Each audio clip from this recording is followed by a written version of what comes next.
Sa gitna ng kontrobersyal na pagtatapos ng Miss Universe 2025, hindi napigilan ni Ora Breguela na maglabas ng kanyang matinding pagkadismaya sa pagkatalo ng pambato ng Pilipinas. Sa kanyang social media post, inihayag ng komedyante-aktres ang kanyang hinanakit sa naging resulta ng prestihiyosong beauty pageant na ayon sa kanya ay injustice laban sa ganda at talino ng mga Pilipina. Sobrang overcook ng ginawa nyo sa mga Diyosa, pati ba naman sa Miss Universe, ninanakawan tayo, Ora Breguela. Ayon kay Ora, karapat-dapat ang Pilipinang kandidata sa korona dahil sa husay, talino, at elegance na ipinakita nito mula simula hanggang dulo. Marami ring netizen ang sumang-ayon sa kanya, sinasabing, deserving, ang pambato ng Pilipinas na manalo. Dagdag pa ni Ora, hindi lang ito tungkol sa ganda kundi sa representasyon ng kababaihang Pilipino na patuloy na lumalaban sa kabila ng mga balakid. Ang paglabas ng saloobin ni Ora Breguela sa resulta ng Miss Universe 2025 ay sumasalamin sa matinding pagmamahal ng mga Pilipino sa karangalan ng bansa. Para sa kanya, ang laban ng Miss Universe ay hindi lang laban ng isang babae, kundi laban ng buong Pilipinas para sa pagkilala at hustisya.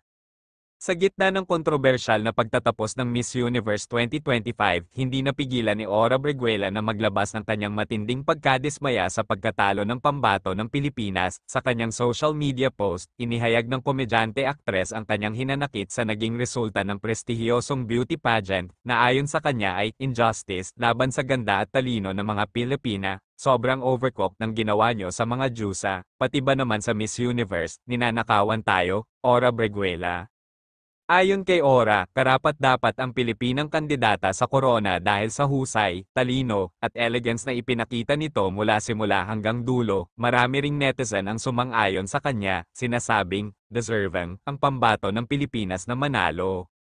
Dagdag pa ni Ora, hindi lang ito tungkol sa ganda kundi sa representasyon ng kababaihang Pilipino na patuloy na lumalaban sa kabila ng mga balakid. Ang paglabas ng saloobin ni Ora Breguela sa resulta ng Miss Universe 2025 ay sumasalamin sa matinding pagmamahal ng mga Pilipino sa karangalan ng bansa. Para sa kanya, ang laban ng Miss Universe ay hindi lang laban ng isang babae, kundi laban ng buong Pilipinas para sa pagkilala at hustisya.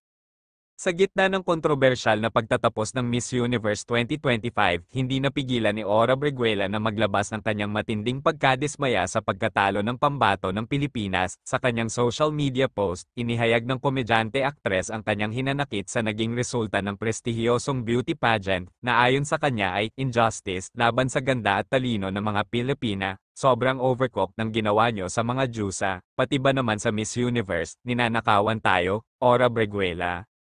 Ayon kay Ora, karapat-dapat ang Pilipinang kandidata sa korona dahil sa husay, talino, at elegance na ipinakita nito mula simula hanggang dulo. Marami ring netizen ang sumang-ayon sa kanya, sinasabing, deserving, ang pambato ng Pilipinas na manalo.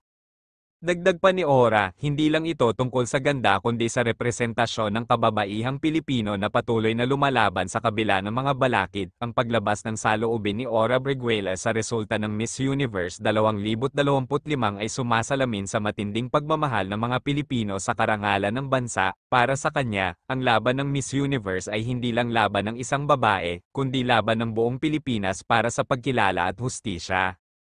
Sa gitna ng kontrobersyal na pagtatapos ng Miss Universe 2025, hindi napigilan ni Ora Breguela na maglabas ng kanyang matinding pagkadismaya sa pagkatalo ng pambato ng Pilipinas. Sa kanyang social media post, inihayag ng komedyante-aktres ang kanyang hinanakit sa naging resulta ng prestihiyosong beauty pageant na ayon sa kanya ay injustice laban sa ganda at talino ng mga Pilipina. Sobrang overcook ng ginawa nyo sa mga Diyosa, pati ba naman sa Miss Universe, ninanakawan tayo, Ora Breguela.